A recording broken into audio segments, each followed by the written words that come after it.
Welcome everybody. Welcome back to episode 10 Good evening. of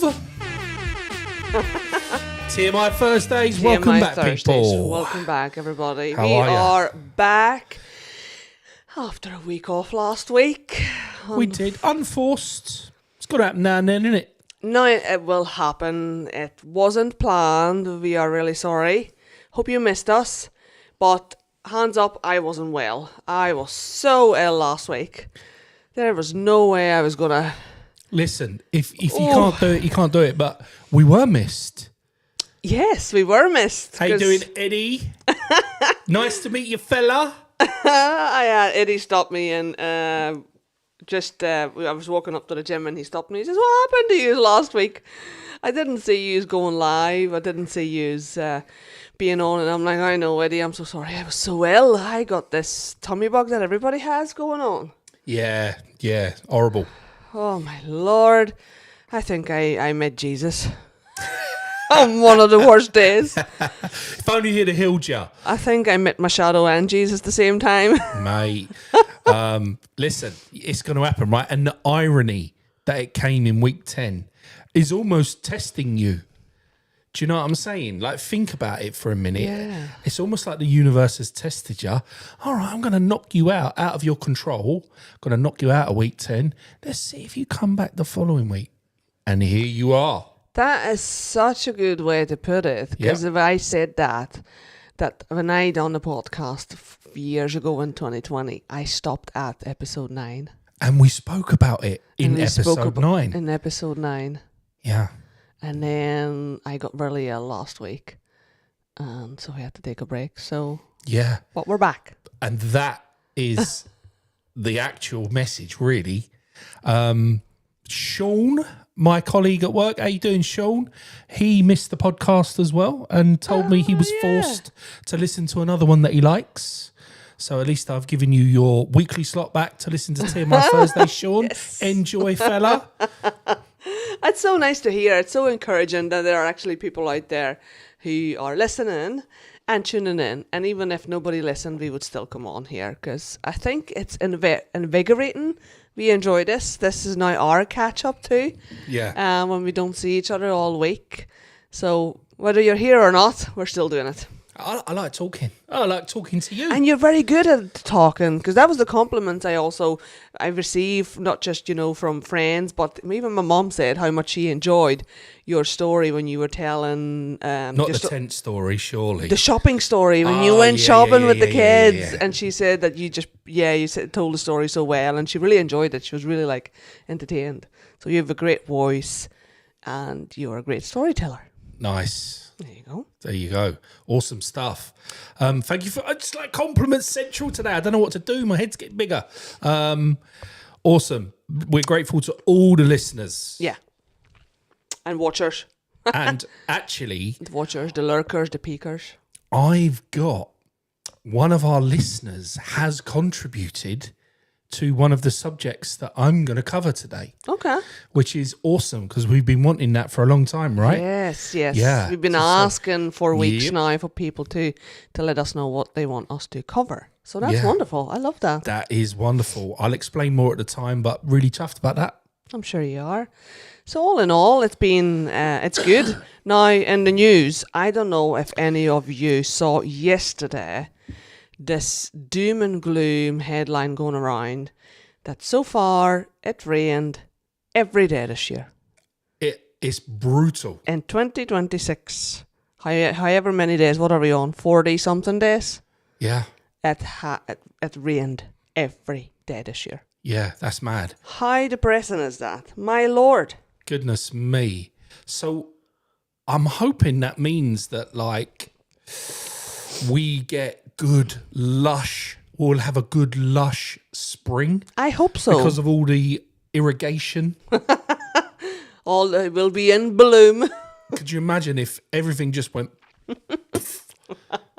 and we had this incredible spring of the most epic beauty? I hope so. That'd be amazing, wouldn't it? I really hope so. Spring is beautiful, and then from spring moving into summer is probably the most beautiful seasons in Ireland, Northern Ireland. So yeah. Definitely. I'm ready for spring. Are you? It nearly felt like spring on Sunday. Ooh. Oh, segue excellence there once again from you, Adriana. It was the best morning I've had this year. Really? From a weather perspective. Oh, I love it. Yeah, the weather was stunning and Sunday morning. For what we did as well. We went for a sea dip. We did. You propositioned me. Do you remember? That was quite a few episodes ago. I can't remember which one, but you were like, you heard it all here, people. He told me he would go on a sea dip. And Yes. I did. And we did. I did. And it was delicious. It was so good. I honestly, I'm totally converted. It was wicked. There were so many aspects of it that were wicked. Talk me through your experience. That was your first experience. The first experience is I need more gear because Adriana's got everything imaginable. Well, I've been doing it for years. All right. Yeah. Listen, in and around all the practicality of getting ready, getting down to the beach, parking the motor and all that jazz, the experience was I was walking towards the water and I was feeling all brave. I was like, yeah, this is going to be cool. There was a couple of people in the water already, weren't there? And a couple of the girls that we'd been talking to in the car park. So I was feeling all brave and social. The ones you asked, but are they going for a skinny dip? I'm such a twat. It's like, are you going skinny dipping too? Look they gave James. No. Swear to God, it was funny. My brain just formulated that sentence. I didn't actually mean that. You going for a skinny dip? Yeah. No, I'll be wearing it. But she actually answered, didn't she? She went, no, I'll be wearing a swimsuit. Oh, no, I didn't mean it. I meant, yeah. See, yeah. All right. Let's just go and do it. I was like, great start. So that group were out there, weren't they? They were bobbing about and you could hear them talking and I was like, oh, that looks easy. They're having fun. Look, they're smiling and no problem. So I'm walking along the, what is a very short stretch of sand from the rocks to where the sea's edge was, and the tide was coming in, so it weren't too far out, was it? So I'm walking along feeling brave, getting there, and then I get to the water's edge. I'm literally about 3 inches into the water, and I don't mean depth, I mean length. I've probably got 3 millimeters of my big toe submerged in water at this point, and the smile goes from my face. Oh my God, that is cold. That is so cold. And I was like, but I thought it, but I couldn't say it. I'm like, I can't. And here's me marching in. Yeah, you just walked in like you were a Roman soldier, and I'm like, oh my God. So, anyways, I brave it, and let's just fast forward and say I got up to about my ankle depth, and it was at that point that I had this really shocking realization that I can't do it. I'm gonna totally flunk out because the pain. And I'm going to say that word again, people. The pain that went through my feet from the freezing cold winter sea was almost unbearable. I forgot how painful freezing cold water is because it had been that long. But my pride made me carry on, really, because everyone else was in the water and you were in the water at that point. You were waist deep by then. And I was like, I'm just going to have to do it. I didn't want to. If I was on my own, I'd have turned around, no doubt. But I carried on. And then I got to my knees and the pain was 3 times worse. It was building. It wasn't getting better. It was getting worse. And then I got to my waist. And at the point I got to my woohoo, let's just say, I was like, and I was literally standing there making noises like this, and the pain that was going through my body was unbelievable. And I was saying to myself, not out loud, but I was saying to myself in my mind, I actually can't do this. This is too painful. It's too much. I can't do it. I can't do it. I can't do it. At that point, I looked over to you and you were sinking your shoulders under. And I'm like, oh my God, she's all in. She's all in. And I was like, I've just got to carry on. I've got no choice. Otherwise, I'm just going to look like a massive wimp. So I went on, and then a slightly bigger wave came towards me that splashed me up my belly, and that got me wet another couple of feet up. And I was like, I'm there now. I'm just going to have to let go. And that was a really poignant thing to say, actually, because I did. I just let go and went, it's happening. No matter how painful and unhappy I am at this moment in time, I'm going to carry on. So I carried on and carried on. And then I got to like shoulder height, and the waves were sort of bobbing me up and down a little bit. And I was like concentrating on my pain, just trying to concentrate on holding it. And then the strangest, most wonderful thing happened. And the pain just left. And it didn't leave like instantly. It was like it gets worse before it gets better. Exactly. And when it faded, I was like, oh, it don't hurt no more. And I was like, oh, this is quite nice. And at that point, I then started to enjoy the bobbing of the wave, the movement of the water, being out there. And at that point, I actually turned back to look towards the beach. And that's when I saw the glens of Antrim rising up above us in the misty clouds. What a beautiful sight that was. So we went to Ballygally Beach, which is it's a beautiful little beach. We really, that honestly, it's like that, the way you describe your experience is, I think it's, you develop this beautiful skill of, that's exactly what happens when you procrastinate, when you put something off forever, when you put a conversation off, when you put coursework off, when you put going to the gym off, or you're putting things off that you know they're going to be painful. And that's the same as you walking into the sea and you feel the pain and you just go back and forth within yourself with the pain, and this is painful and I can't be bothered and sod this and I'm away, but you push through different layers of the pain, different barriers, and you push through and you get in, and then you get past the nether regions, the difficult part, once the water gets past the coochie, you're flying. and then the shoulders is probably the worst bit.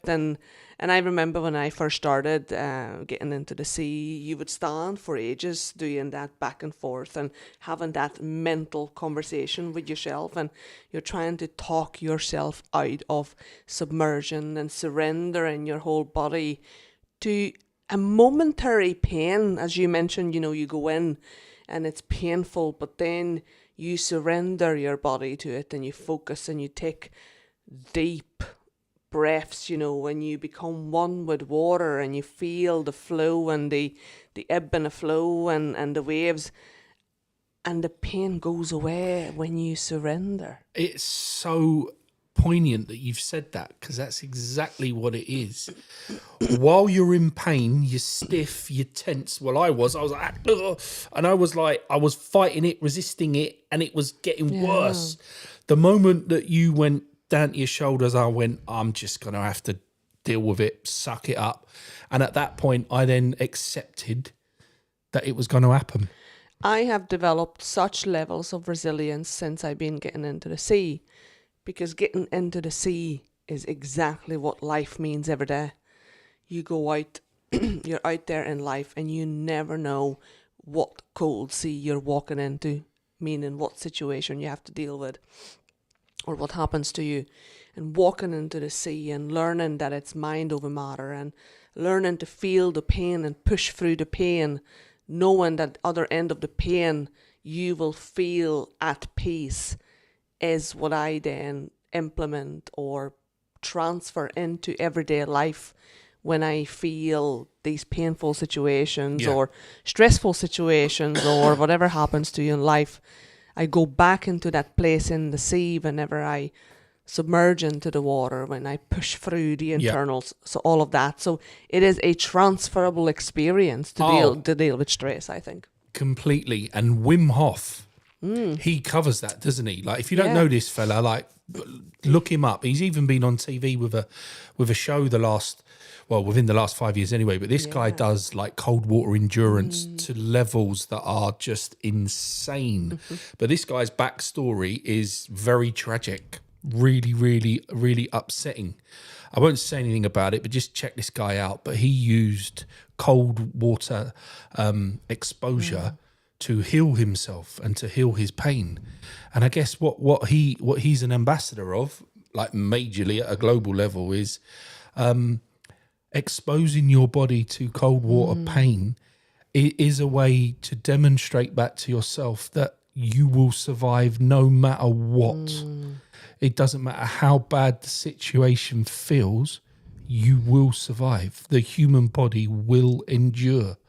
And that is an extreme level. That's like really true. But so you mentioned your resilience. Yeah. That's absolutely true. Do you know what I also learnt from it? Yeah. Endurance. Oh, okay. Yeah. So it's the resilience against the pain and the difficult nature of it, but it was the sticking with it for a period of time, knowing that there is gain at the end of that journey. So it's being resilient. But it's you lasted longer than me. So I did. Just for the audience. You lasted in the sea longer than me. I wasn't going to say that, but I'm quite pleased you did. Yeah. No, I'm not. It doesn't matter. Like, because, you know, whatever it is for you. But yeah, and the endurance of it really, really stuck out to me. It's like, it's that resilience, but it's resilience with a timeline. And that's resistance of not giving up, and that you will get there. And and that's why you were saying it's such a good thing for life in general to expose yourself to this sort of stuff, because you prove to yourself, actually, it ain't that bad. It's going to sort itself out. It's fine. But you do it in a really fun sort of microcosm way, don't you? There are multiple other benefits, whatever. There's arguments whether it helps or not to help with weight loss or whatever helps it, whatever emotional regulation or whatever. I do it because it helps my mental health and how it makes me feel and how I feel after. Everything just helps me being so much more regulated in my body. Yeah. And I think because your body goes into overdrive, right? Because your heart starts pounding, because you've got to quickly generate heat. By generating the heat, it sends blood to like all facets of your body, right? And I said to you, didn't I? Yeah, I said, you did. I'm actually feeling a tingling in my feet. And and I can literally feel the blood forcing its way through blood vessels that probably haven't been used in a while. I mean, there's a serious undertone there. Yeah. But like when I came out, like I was as pink as a raspberry for a start, walking up the beach while you were all in your like your fashion robe. I was walking up like as bright as a raspberry, but I felt alive, man. My skin was tingling. I felt warm, and it didn't. Do you know what? It didn't feel like winter walking up the beach. No, it was a beautiful sunny morning. It felt like summer. Because coming out of the cold water, which at that point was comfortable, to then expose yourself and walk up the sand, it could have been a summer's day. You could have convinced me it was summer. Amazing. So it was good, really good. And we're going to do it every 2 weeks? We are, yeah. The only downside was that I went to use the toilet to sort of change my clothes, didn't I? And the door was locked. Yeah. So I did You're going to have to get yourself a poncho. Yeah. And changing. So I changed anyway, Car, yeah. with a couple of people walking past. But then, I'm going to have to get one of them robe poncho jobs. And that's another skill. I think what I learned when I went to loads of these group C-dips, and you just have to get changed in front of strangers. Let it all hang out. And you just learn tricks. You learn angles and tricks, and or you don't care. Yeah, I do care. So I mastered a very, very smart and quick way to get changed and not to get cold. That's number one. Winter time, especially if you go for a dip and it's like -1 or something, or it rains or something. The magic is not while you're in the water. The magic is coming out of the water and exchanging from wet to dry in the fastest time possible. I think that's where the magic happens. And keep yourself warm so you don't get sick. I got to share with the audience now that I had a Mr. Miyagi moment, Daniel Sa, where you were literally balanced on a rock, one-footed, putting your sock on one-handed with a balance pose. And you did it on both feet. It was very impressive. It would have been easier, but what happened with the Ballygally Beach at the moment, but after all of these storms, all the sand has washed away, and it's just stones upon stones. And anywhere it was very stony. So me trying to get changed and put your shoes on. So yeah, you learn balance. You learn to become, what do you call those people? I was going to say contortionist, but no, what is it? Kind of, yeah. Is it when you put yourself weird shapes? Weird shapes, because you have to put your underwear and all sorts of bits and bobs, you know, while there's a poncho on top of you, and you don't want to expose yourself, and you don't want to flash anyone. You know the magicians where you put your knickers on one-handed. You know, like the C. David Copperfield. Yeah, exactly. Yeah, no, really, really Anyway, good. Recommend it, people. Good fun. Recommend it. Yeah, great fun. Great fun. We enjoyed that. We did, very much so, yeah. So, right. I think that probably leads us into a bit of an awkward moment of the week. Which is mine again. You know what? There's a bit of a theme running here. I don't get out enough to feel awkward. I don't think it's you. I think it's me. But then again, this was not me getting out. Nice. Okay. This was nothing to do with me getting out.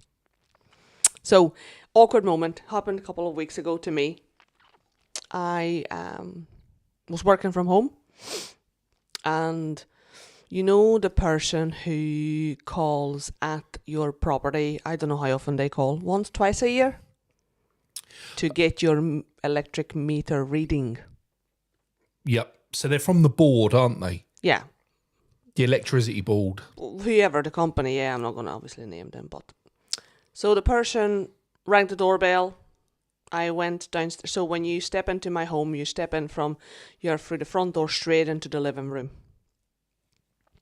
And my electric or whatever board, whatever is...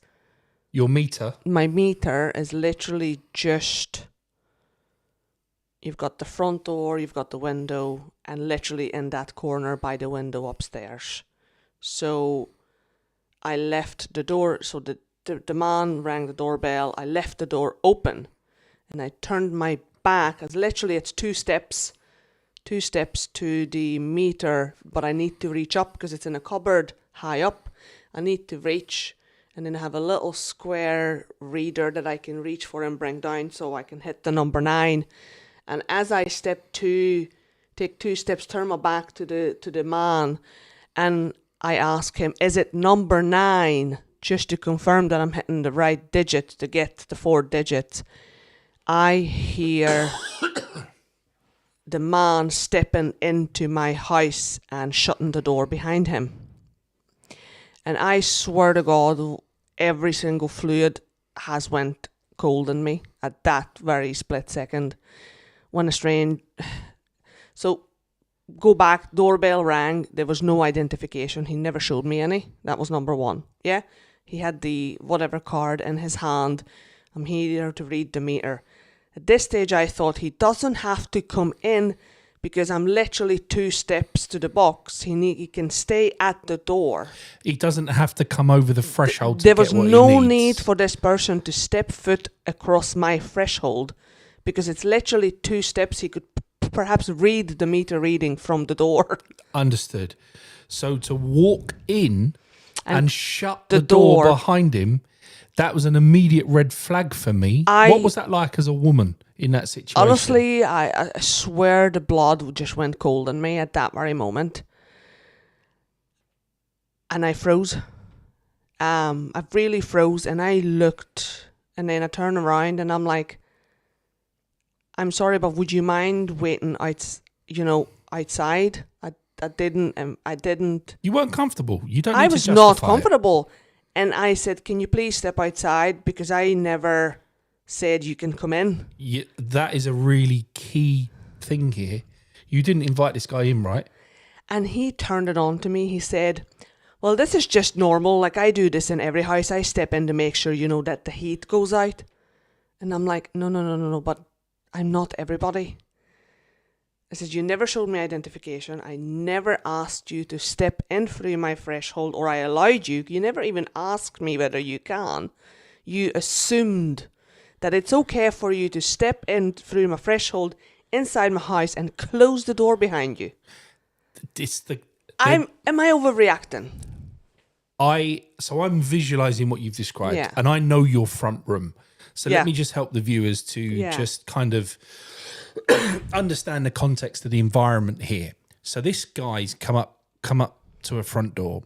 The front door leads directly into the front room. Just to the left of the door as you come in is essentially the box where Adriana is going to access the number. So there is no need, and it's very clear and obvious, there is no need to actually enter the property. It doesn't take a rocket scientist to appreciate that. So where he's knocked on the door and Adriana's opened the door, she has shifted ever so slightly to the side to get the number.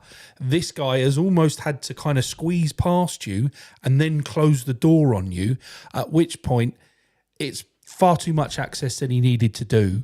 And to lock the door or to shut the door behind is an act of almost capture. And I could hear it. I didn't see it, but I could hear it because my door is very difficult to shut because it's a very thick door, and it also has on the edges like a draft catcher. So you can hear the thump. So it's proper, it's almost airtight. You know yourself, you come in that you have to proper. Yeah. And I heard that. Yeah. Yeah. And when you're a single female living alone, I lived in that home over 6 years. It's going to be 7 years. I know every creak in that house. I know how cupboards open, how they sound, how the door sounds, how the window. I know everything in that house. When you're a single female living alone, you know your surroundings. Diffused awareness. Diffuse awareness as a woman too. So I knew when he shut that door. I knew, and which would have been totally fine if I would have said, "Would you mind stepping back outside?" But he made it an issue. He literally started having an argument with me that this is totally normal. He does it in every other house he steps in. It's normal. People say nothing. The locals do that or whatever. And now I'm making an issue out of it. He turned it on to me that I am the problem, that I am making an issue out of it. And then he goes into frenzy. He goes, no matter what I say, you're not going to believe. And he keeps continuing and talking. And I was noticing he was working himself up. So what I did at this very moment, and I feel like a lot of time women go into this, I went silent. I froze.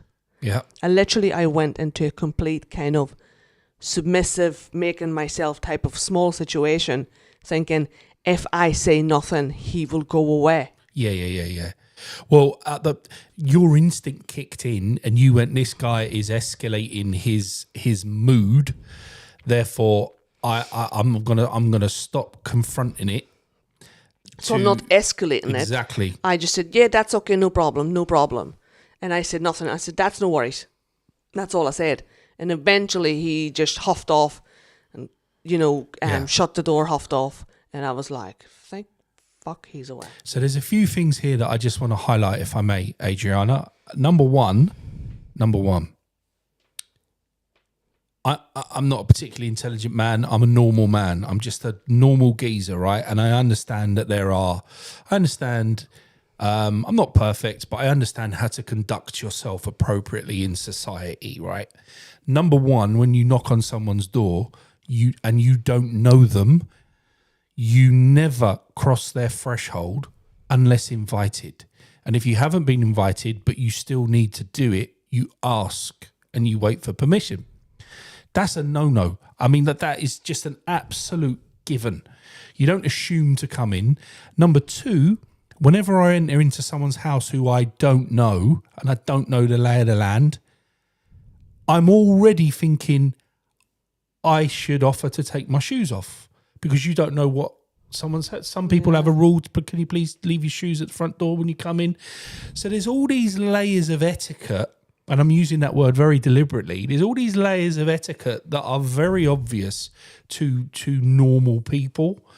So for this guy to just come across the threshold when it was visually obvious he didn't need to in the first place, but to do it, to not offer to take his shoes off and then shut the door behind him is never mind the shoes. Major. Never mind the shoes, and I'm gonna try and I don't want to out a person or don't want to make this very one-sided.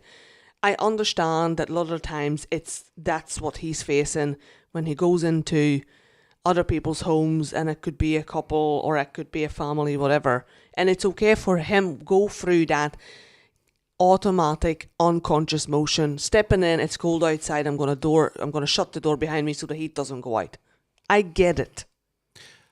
I don't. I'm trying to kind of see both sides here, but I just thought there was just a bit too much of an assumption there, and he moved a bit too fast, and I believe that they are taught a certain way to follow steps. Oh, ring doorbell, show identification. May I come in? Ask permission, and there was none of that. Yeah. May I come in? The shoe bit that I'm talking about is not. It's not like a major faux pas that he did. No. It was just. I was just going through the process of what a normal person thinks before they enter someone's house. But this guy was straight in, so totally awkward. But then to get worked up and making it that it's me making it an issue. Yeah. If there's no issue, I'm making it an issue. Yeah. So I just thought, whatever. See you later. And here's the thing, right? Here's the kicker. It was just a meter reading.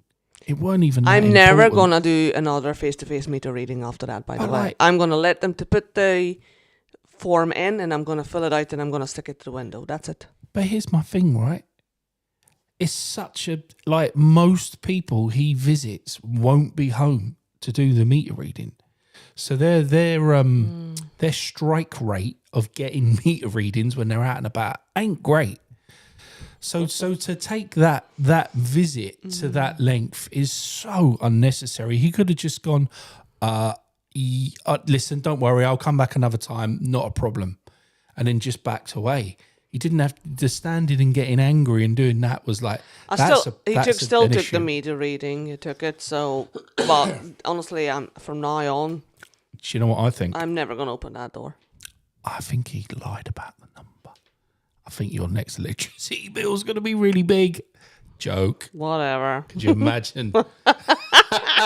I'm going to get change that to a free. No, no, but that's not going to happen though, because I just top up. It's a top up system, but they just do it. They send you out a letter. That's your usage for the year or something.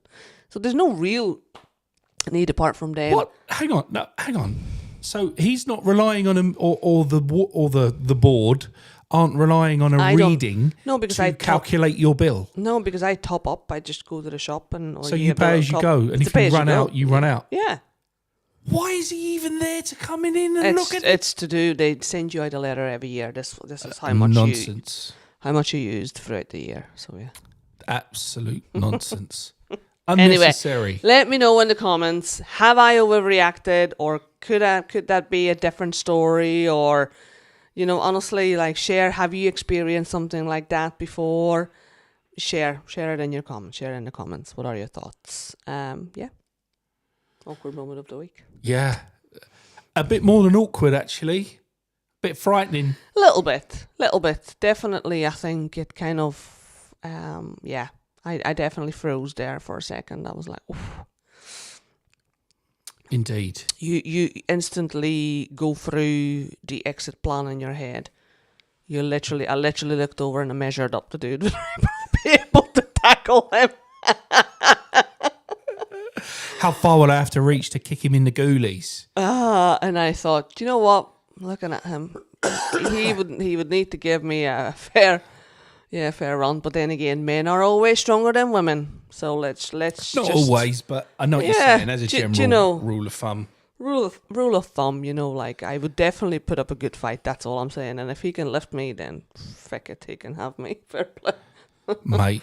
I do put up a good fight. So yeah, if someone wants to tackle me, I train. There's Big a reason. trouble. There's a reason why I train. She walks into cold water, mate. You got no idea how strong she is. And strong, especially strong And women, balance. needs to be held so much more because we just love melting in the arms of a strong man. There you go. All the strength just disappears from us. We turn into these like limp dolls. Just not that, man. Just not that, man, because that was fight or flight. That was dodge. Yeah, Anyways, so, right. Yeah, thank you for letting me sharing and. No, that's fine. And I'd like, I've done a couple of little jibes in there, a bit of joke, but that's actually like not a nice experience. And not good to experience for any woman or person for that fact. What are you doing?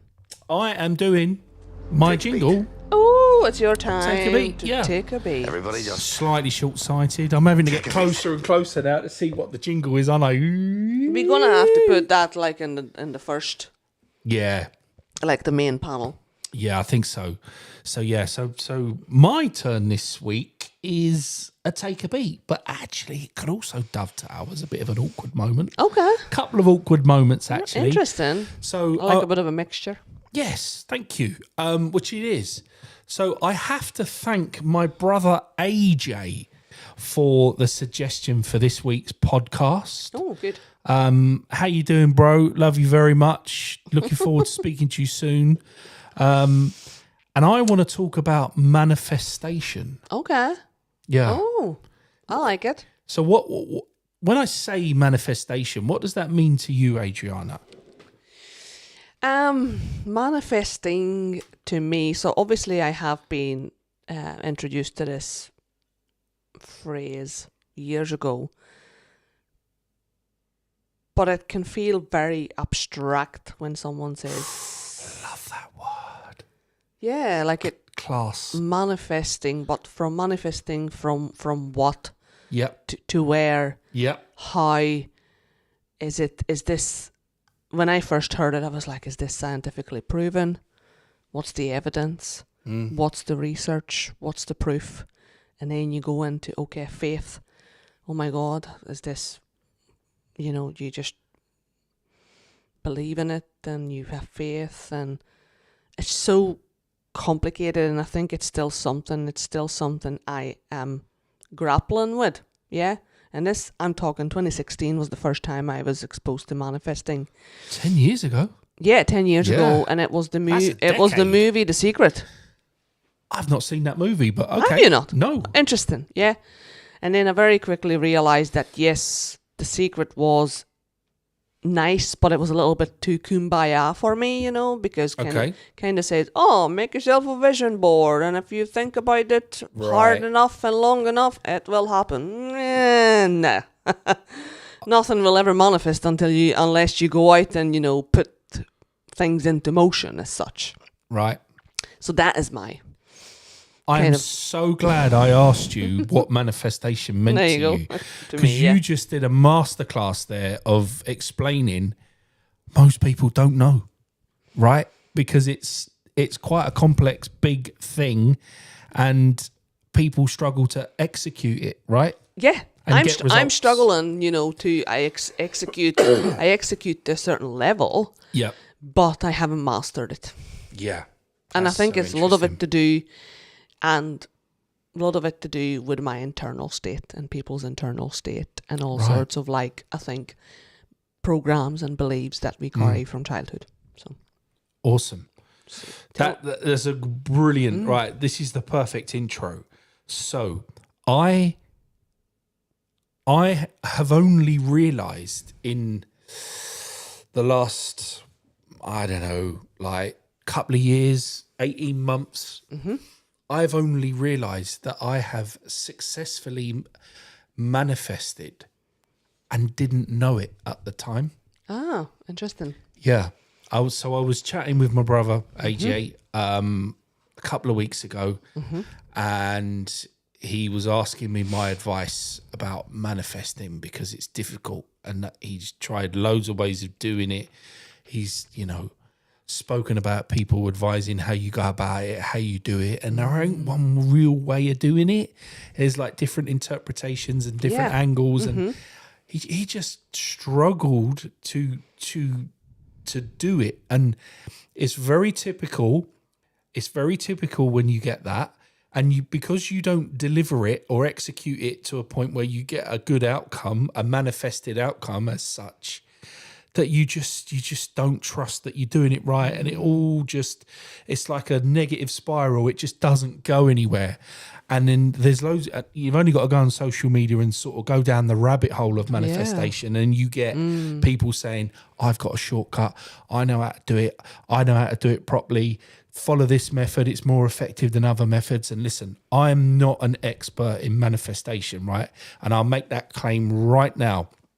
What I have done is manifest 2 separate times very effectively, and I didn't know I was doing it. But what I'm going to explain to you is the context of the situation that I was in, and how my manifesting happened, and what I believe was the reason for its success.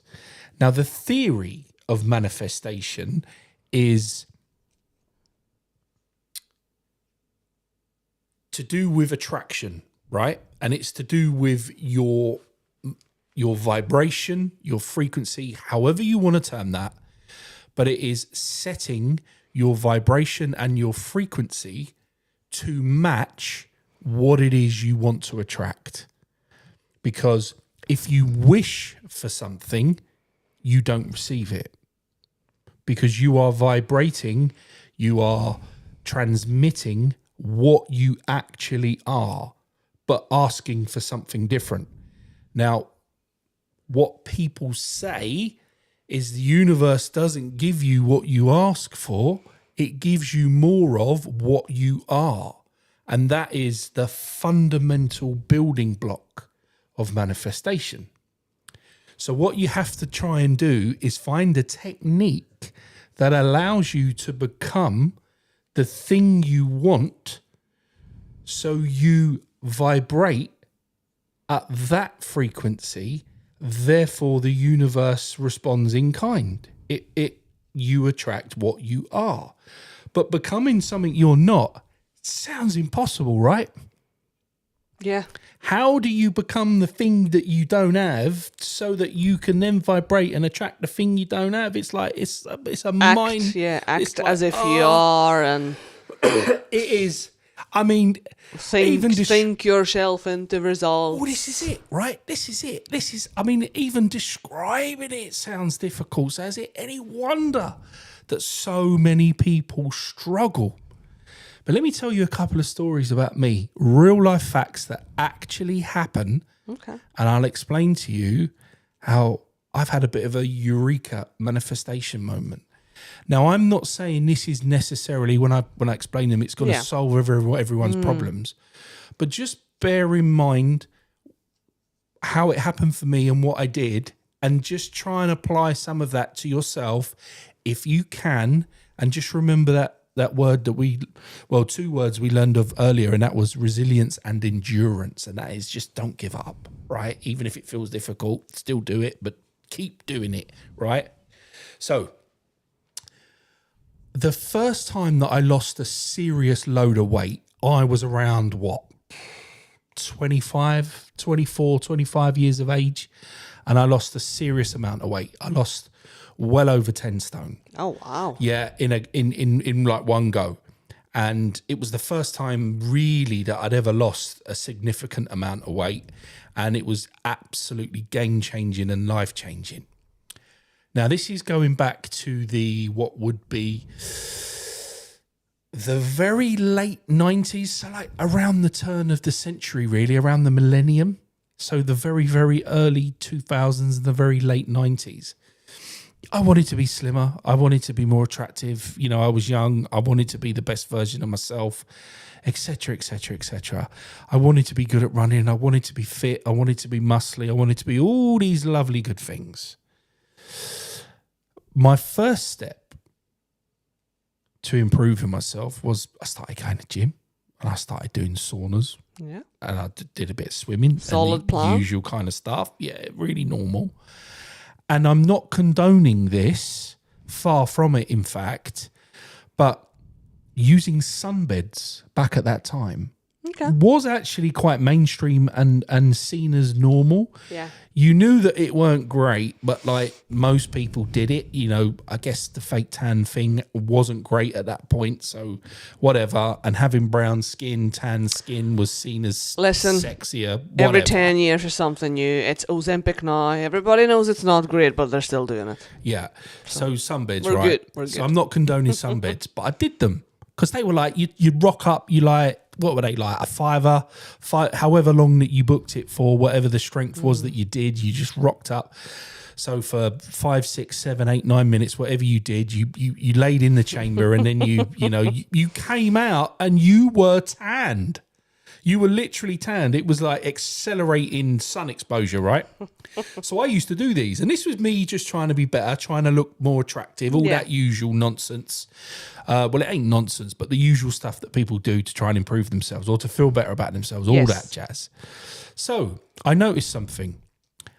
Whenever I used to climb into these sunbeds, it was warm. There would be the hum of the fan. You'd be in a private little kind of cubicle of some nature. And you'd have your little goggles on and there'd be bright lights and you'd lay there very still and you wouldn't really move because you're like almost coffin position. And I used to really enjoy it. And I used to not just enjoy the results of the sunbeds, but I enjoyed more being in the sunbed. Okay. And what I started doing very quickly was daydreaming. Yeah. And this is visualizing. This is a really important part now. So I started daydreaming and I used to take all my clothes off, right? And lay in these sunbeds. So I'm butt naked, right? And I could feel the warmth in all my regions. And I started to daydream and it got sexy.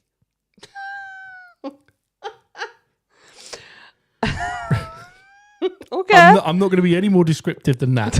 But let's just say it came sexy. alive. Okay. Right? And I used to daydream. And I used to daydream about what I wanted to be. Oh, okay. And I used to daydream, and this is a bit embarrassing, but I'm just going to put it out there and say it anyway. There was a girl that I liked at work. Okay. So I used to imagine doing things with her. Okay. And when I was imagining doing things with her in my head, I was the version of the person that I wanted to be, not the person that I was. And that was my daydream. You were in like this new body you want. This. It was all made up. It was in my head. Out of curiosity. Yeah.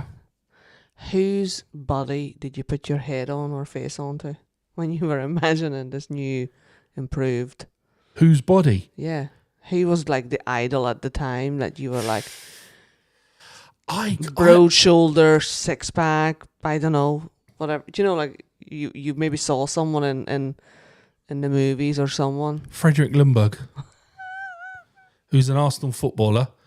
But I'll get on to my second reason of manifesting.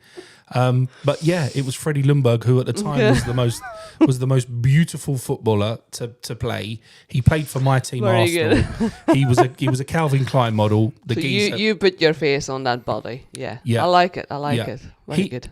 He was the guy that replaced Brad Pitt as the Calvin Klein model. So that should say everything, really. But I guess I hadn't even thought about that. But yeah, it would have been him. Anyway, so I used to go in these sunbeds and I'd lie there in this warm environment and I'd feel sexy. And I'd think and I'd have these really powerful daydreams that with the heat and the UV and the sound of the fan, everything just like intensely brought me into my daydream. And every time I went into the cubicle, I could literally sink in within seconds. I could zone into my daydream. Oh, because you practiced it. Because I just looked forward to it, and I consistently had sunbeds at least 2-3 times a week, whatever. So I really got into the rhythm. I got practiced in it. let's say. And all I was doing was like looking forward to my daydream where, you know, things would happen and I'd really enjoy it. And you look good. Well, it's just a daydream. It's nothing more than that, right? Yeah. Or so I thought. Anyway, so when these sunbed lessons used to finish, you pull up the like the hinge lid, as it were, and climb out, and then you have to wipe down the glass that you've been laying on because you got hot and sweaty with the tissue and whatnot. And then you'd be like, oh, back to normal. And then, and then you put your clothes on, right? However, what I know now that I hadn't twigged then, that it was my systematic use of the sunbed and it was my systematic use of the daydream that changed the game for me. And me going the gym became the gym not being enough. The gym not being enough became me running on the streets. Oh. And it became an obsession. Interesting. And I, within about an 18-month period, I went from being grossly obese and unable to like walk a flight of stairs, right, to this man that used to run and run and run and run and run and run and run and run and run. I would run miles. Wow. Miles and miles. And there's been many, many times in my life prior to this that I tried to get fitter. I tried to go to the gym. I tried to do this. I tried to do that. But this was a breakthrough for me. And I just thought I just got more resilient and I just finally just did it long enough for it to actually happen. But when I look back now, the game changer for me was I was manifesting. I was manifesting without even knowing it. In my head, I was the person I wanted to be for those consistent every sessions 2 or 3 times a week. And I was attracting from the universe what I wanted because I was already it in my head.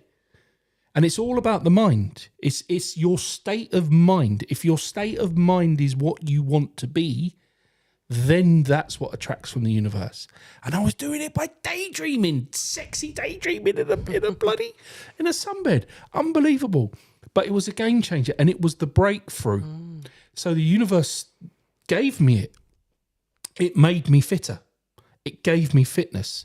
It gave me the ability to become the slimmer man. It gave me everything I needed to become the man I wanted to become. And I became the man I wanted to become and went out with a girl that I wanted in the first place. Wow. It all came true. I have a question for you. Please. First of all, move a little bit because look, can't see I'm you. off screen. You're off screen. We can't see you. My question is though, like you can have, let's say you had a very specific end goal or dream or something. Yeah. How much flexibility was there in that dream or goal or what you were trying to achieve? Because I also believe that, yes, you can manifest things and you can bring things into fruition if you're really focused and completely obsessed with this. But then what level does the universe play in the sentence when we go, if it's not meant to be, no matter what you'll do, it'll not happen. So what I'm trying to get to is that I think we also need a level of flexibility within that. I think. What do you mean by flexibility?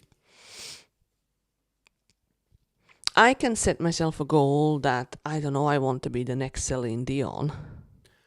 What, to have her voice? Yeah, but that's never going to happen, obviously.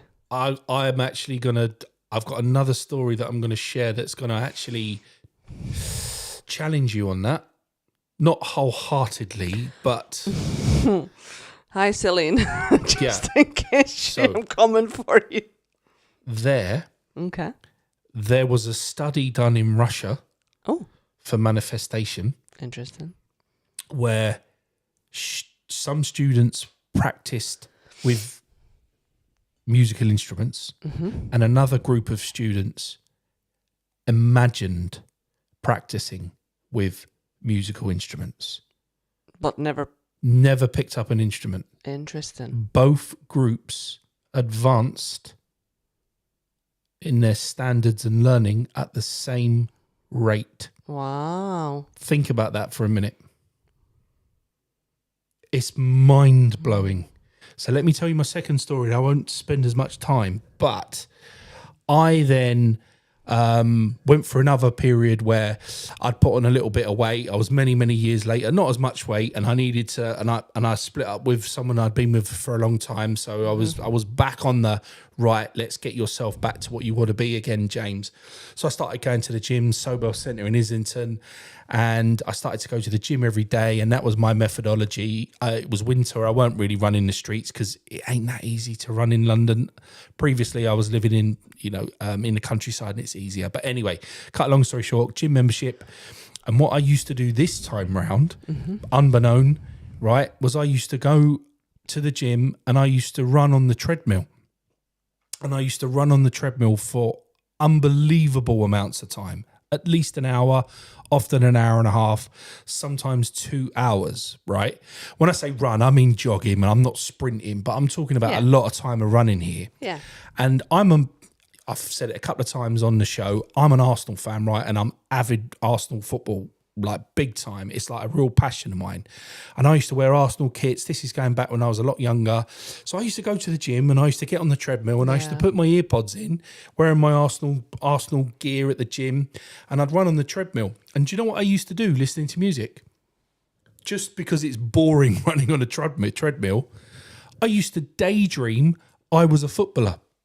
Oh, okay. And I would imagine myself playing football. And I used to go and watch Arsenal play. And I used to, I had a season ticket and watch them week in, week out. And I used to imagine I was one of the players, Freddie Ljungberg, and I would be good at football. And while I was on this treadmill, I was playing a game in my head and I was the player on the pitch. And it became this little daydream game that I used to play to pass the time on a treadmill. And I'm not kidding, I used to daydream so deeply that sometimes that before I remembered I'm on a treadmill and I've got to do an hour and a half running tonight, I would lose up to half an hour of time just by daydreaming and not focusing on it. Yeah. I'd just go off in my own zone. And check this, I used to do it so intently, I used to score goals and celebrate goals whilst running on the treadmill. People thought I was a weirdo because I'm on headphones in my own world. And I used to literally, and there was a couple of there was instances where I've actually jumped in the air to pretend to header the ball and I'm running on a treadmill and I nearly fall over and break my leg. But I was so entrenched in my daydream that that was the rhythm I got into. And here's the thing. Yes, I lost loads of weight. But I became incredibly fit. I'm talking footballer fit. Okay. Massively fit. And I used to play football with my mates on a Sunday. We used to play in the Power League in Barnet in North London. And I weren't the best player on the team. I weren't that good really. But guess what? Not only did I get fitter, I got better at football. Very good. I got better at football at an age where you don't get better at football. You're as good as you're going to be. But I got really, really good at football. And I used to imagine myself as one of the players in the game because I watched the professionals on a weekly basis. I was imagining their skill level, their ability as me daydreaming on the treadmill. So you saying you can't be Celine Dion? No.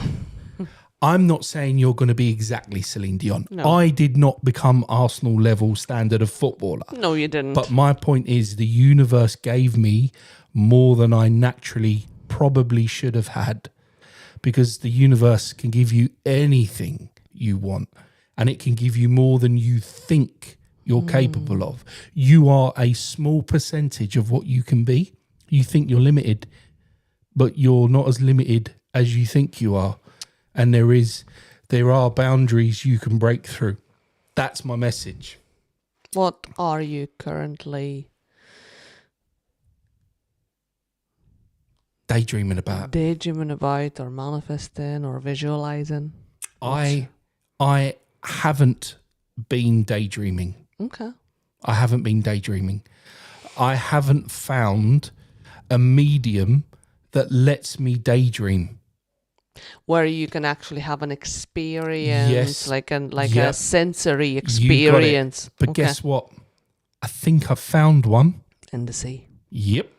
Really? I turned round. Ah. I turned round and I looked at those glens of Antrim with the clouds rolling down from a high, and I had to get out because you got out early.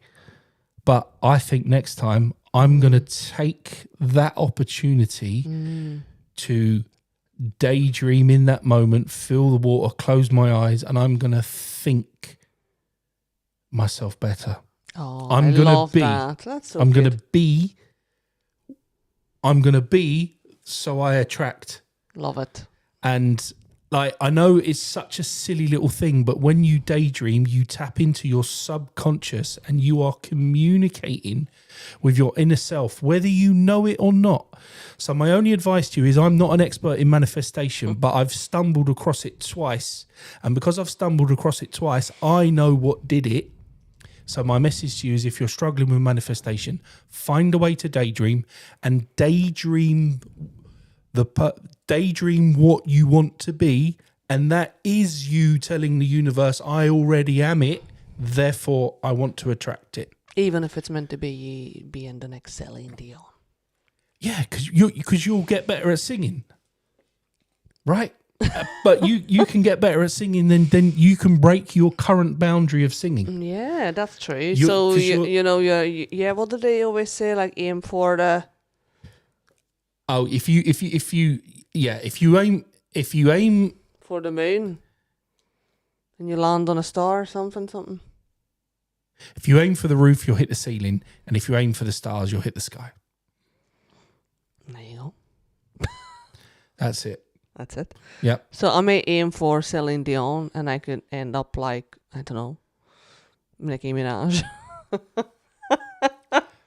But here's the thing. Don't convince yourself into plastic surgery. Yes, let's not. No, that's yeah. But listen, No interest. I improved my football skill. Very good. I didn't become Freddie Ljungberg. No. I was never as good looking as him. I was never as slim or as fit as him. I was never as good at football as him. But from where I started, I got much closer. Love it. Yeah. Love it. So Awesome. there we go. Gone on a bit there, but Yeah. that is a bona fide truth coming at you. Thank you very much for sharing that. Absolute It pleasure. was like a little intro into manifestation, and we can go deeper into it, next time. Or It's a mammoth subject, isn't it? it's a mammoth subject because it's something that I'm still learning about and still trying to master, and there's so much content about it out there available, and some not so good, some charlatans, and some good books, and yeah, but a lot of it is just regurgitated. But I think it's pretty much comes down to that resilience and discipline and Daydream faith. believer. Do you know, a lot of the times we have these conversations about faith, people spend time arguing about faith and saying that they're atheists, which is fine, but only if we were to use the same amount of vigour in practicing faith in ourselves, the world would be a better place, I think. Indeed. And we would be able to manifest more or attract more positive things in our lives. So, on that note, I think it was a good little welcome back episode. Yes. Hope you enjoyed it. I did. Any housekeeping? So just to wrap up on the housekeeping, we are TMI Thursdays. So for those of you who are listening on Spotify, you can find us on video as well, on our Facebook channel, TMI Thursdays, and also our YouTube channel at TMI Thursdays.